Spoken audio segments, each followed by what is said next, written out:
Martin, I think you came a little later.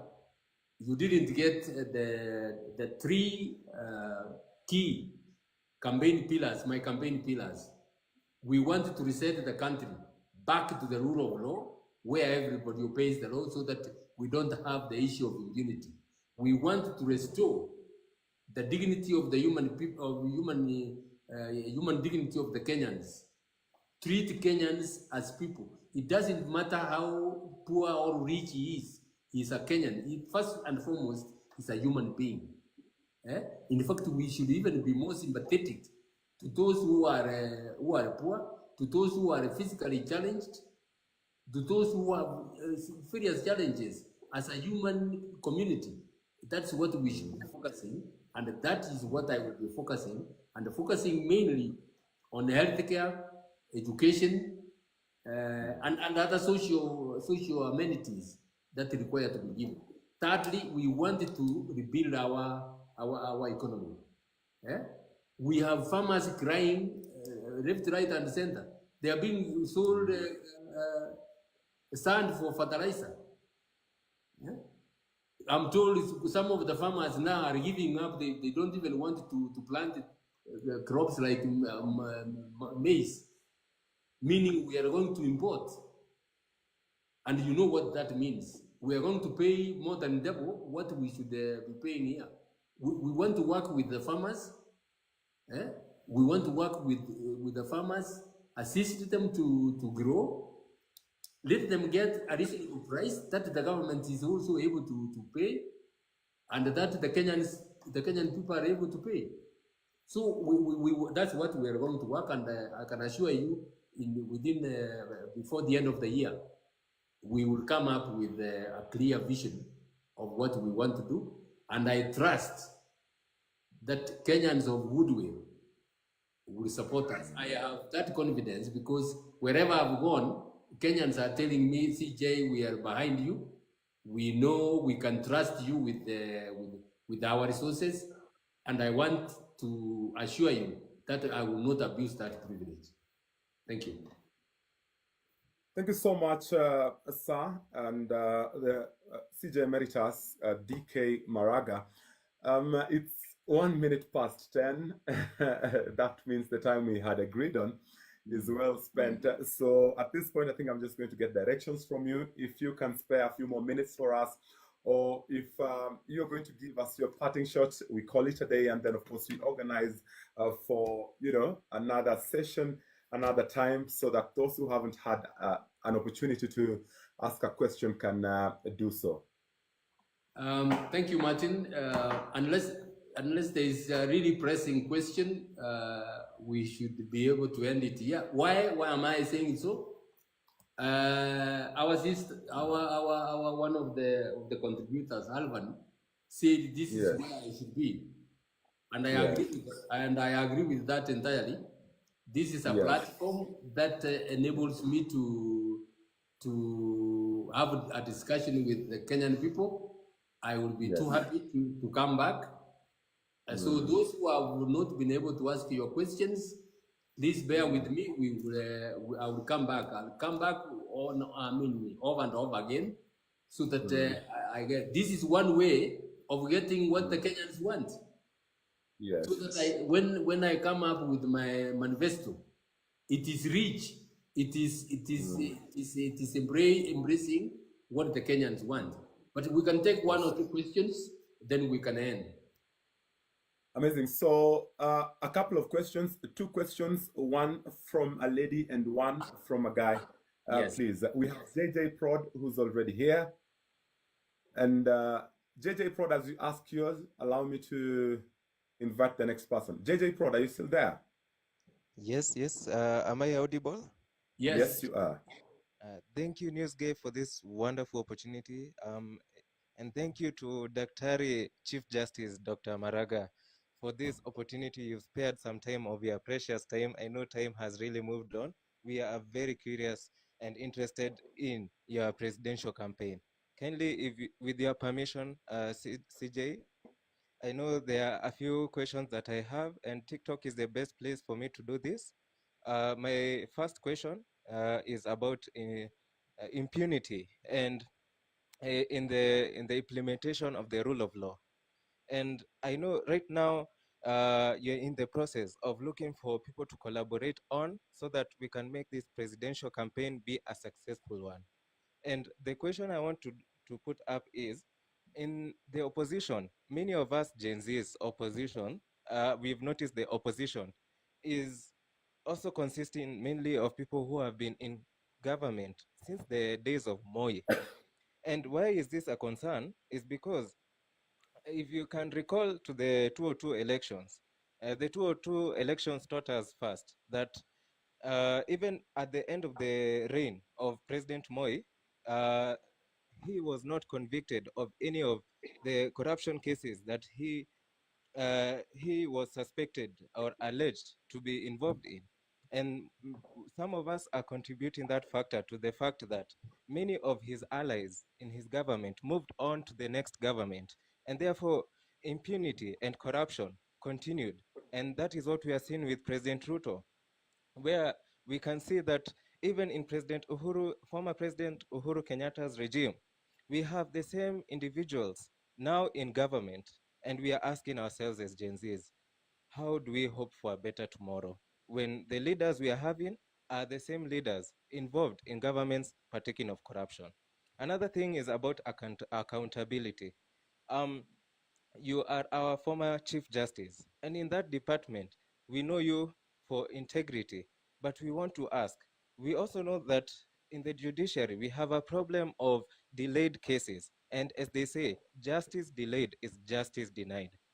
Now, the question I want to put here is, as president, and the knowledge that you have from being the Chief Justice, how will we counteract justice delayment?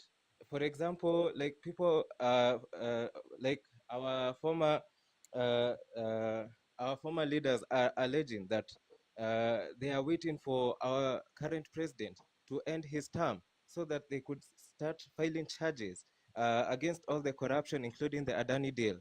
And for these charges to be seen and heard in the judiciary, this requires a target of how long do we have to wait till a case is dismissed or a case is ruled?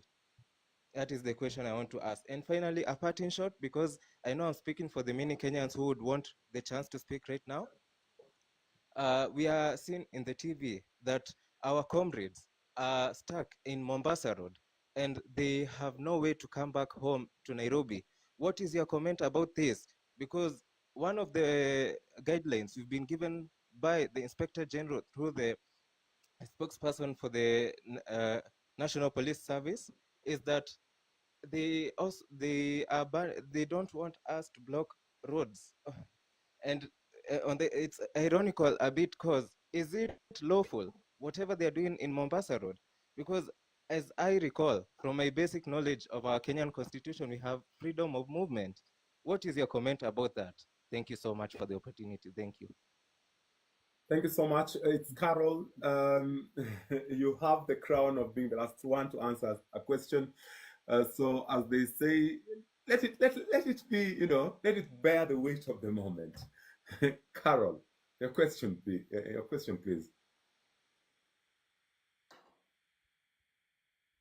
It's Carol. Can you hear me?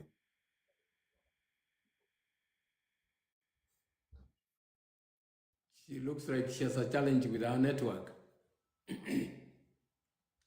I think she does have a challenge with her network. So kindly just answer that, and then I'm going to ask the final question at the end. Yes. Okay. Thank you, JJ, for those questions. Impunity and corruption go together. And for me, if we deal with the issue of impunity decisively, literally everything else will fall into place. Because Kenyans will respect public property as public property, and the resources we have.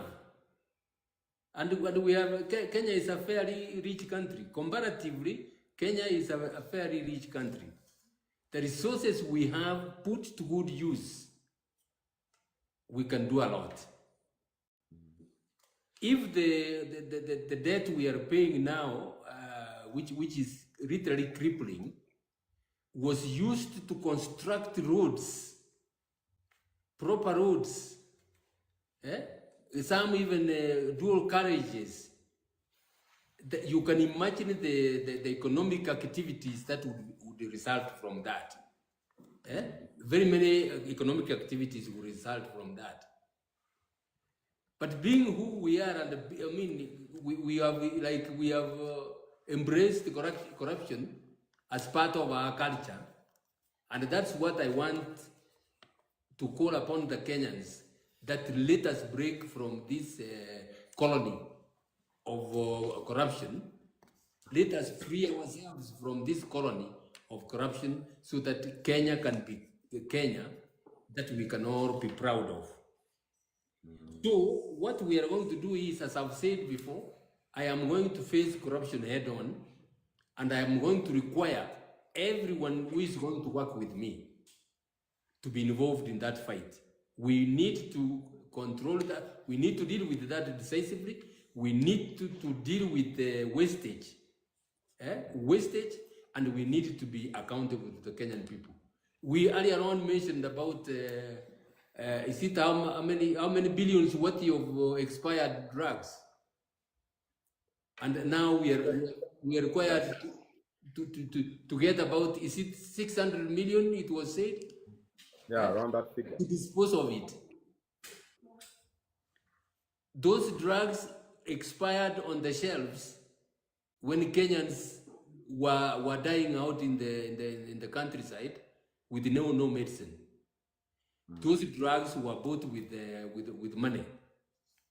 How can we allow that kind of thing to happen? We saw the COVID billionaires.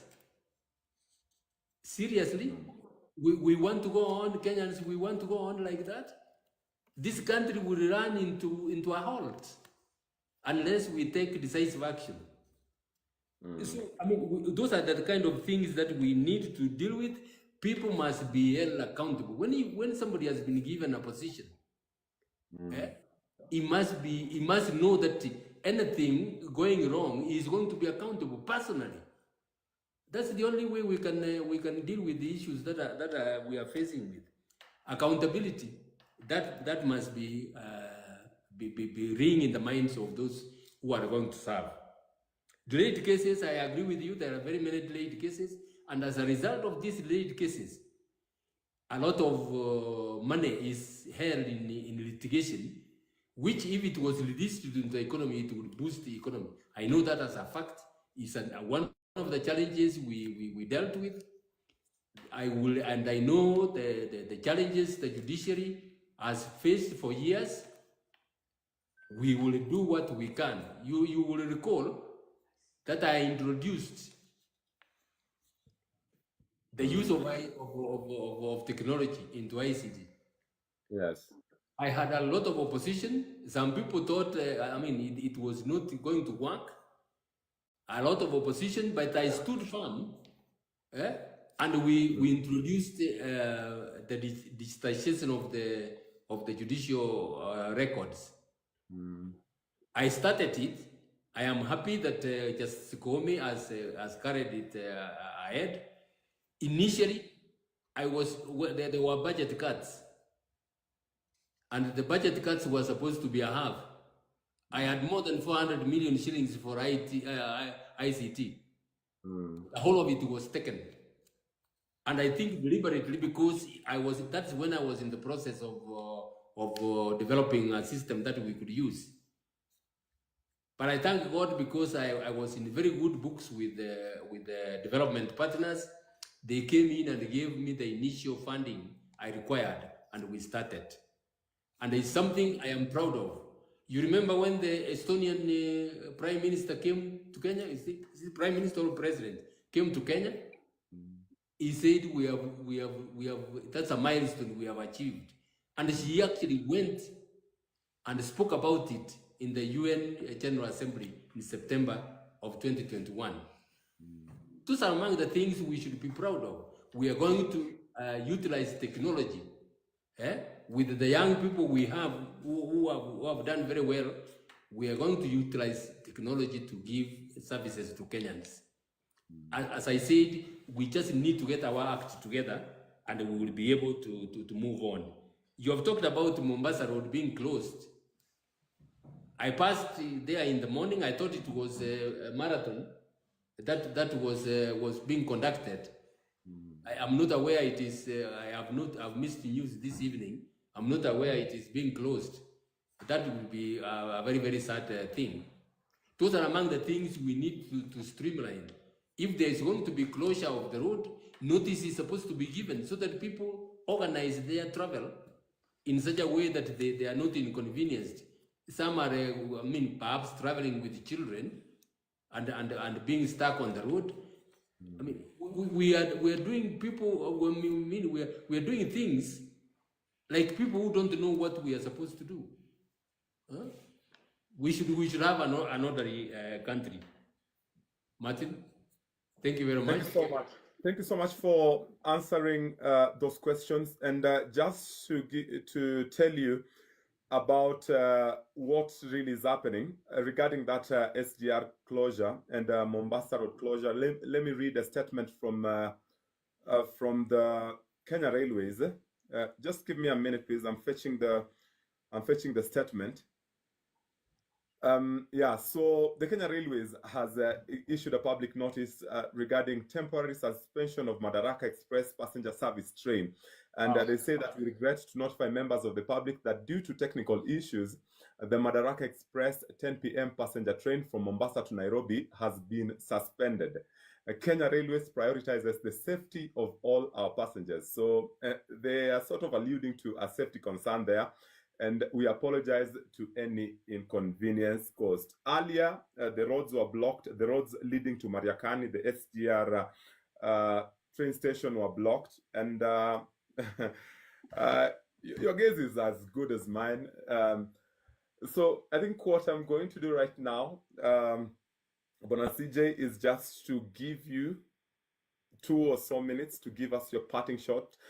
To that person who didn't even know the CJ was Vine, to that person who has always believed in this dream but had a doubt, to that person who may be supporting someone else right now but is still undecided, to that person who has never even thought about politics and feels maybe I could for this guy, tell them something.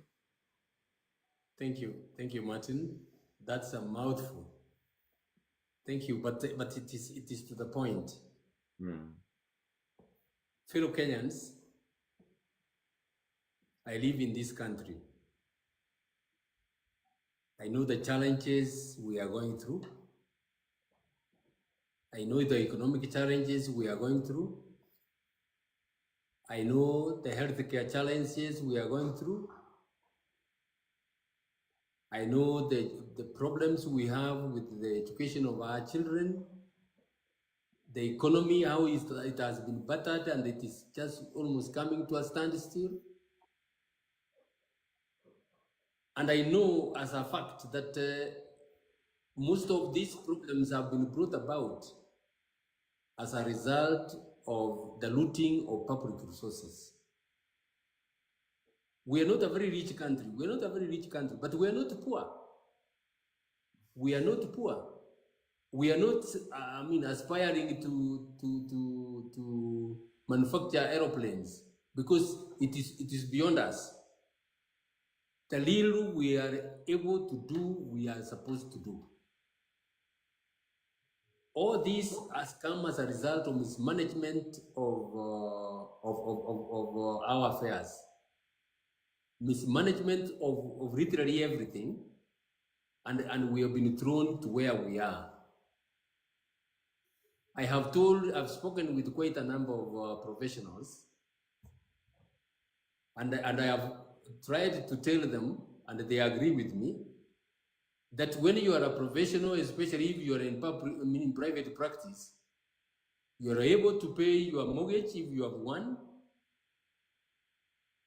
You are able to, you have a car and you are able to service it and buy fuel and move on. Your children are going to school. you have a medical insurance, we seem to think that, look, politics is for other people. We are not concerned, we don't get concerned at all. This time round, I am sure everybody has been affected. And I want to tell you that the governance of your country affects you directly. In one way or the other, affect you directly. So we should be mindful. We should think about who we are putting in power, whether or not they are going to serve us or we are going to serve them. So I have offered myself. Somebody was saying, how can I be trusted? I have served in the judiciary.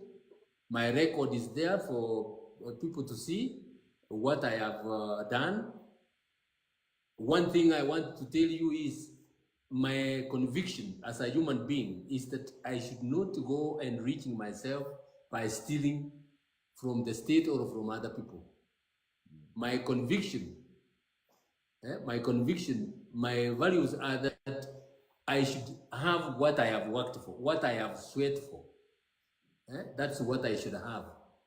So the issue of going to loot your resources, I will not do that. And I am going, because I am coming to serve, I am going to ensure that I get competent people to places where they can serve. And once I have put them in place, I will demand accountability from them, and they will serve Kenyans irrespective of their ethnic background, irrespective of their positions, social positions in society. If you trust me and give me that privilege, I want to assure you that I will change this country. I will reset this country back to the rule of law, where all of us, including me, starting with me, I will be the first one to obey the law. I would not want to call people to obey the law, which I am myself violating. I will restore the dignity of the Kenyan people by offering the socioeconomic services, health, education, and other services. There are many details. I'm giving you a framework, and we are going to rebuild our economy back to where it is. There is a time when Kenya was the industrial hub in the East African region. I am not sure we are remaining there. The information I have is that quite a number of investors are moving to other countries. Are moving to other countries when they are supposed to be here. My understanding is that the government is not the one which is going to be involved in all economic activities. The government is a regulator. The government should go to the people. The government should do whatever it can to ensure microeconomic activities are vibrant, so that everybody is involved in one way or the other in building the economy. Where we run a shortfall, if we must borrow reasonably, so that we don't cripple the economy. We don't cripple the economy, and get the economy to a stage where there is money circulation. When there is money circulation in the economy, you are not looting money and taking it to foreign countries. When there is money circulating in the country, you know the issue we have had of pending bills. Those who incurred them are not in power. Those who are in are demanding that before they can pay you your bill, you have to cough almost 0.5%, and some of it is loans you have taken. And because people say, look, if I give you that amount of money, I'm going to be stuck. Those are the kind of problems we wanted to deal with, so that there is money in circulation. Trust me, Kenyans, and I will not let you down. Thank you very much. Thank you so much. 23 minutes, 2 hours and 23 minutes of a deep and candid conversation with you, fellow members of the Kenyan TikTok community, driven by you and a conversation for you to get to know a presidential candidate in the 2027 general elections and former CJ, Daktari D.K. Maraga. Thank you so much for joining us on this live. 4 pillars that you say support your vision for a better Kenya. That is fidelity to the Constitution, institutional independence, reforming Kenya, restoring Kenya, and rebuilding Kenya. If someone told you the only options we had for the presidency were between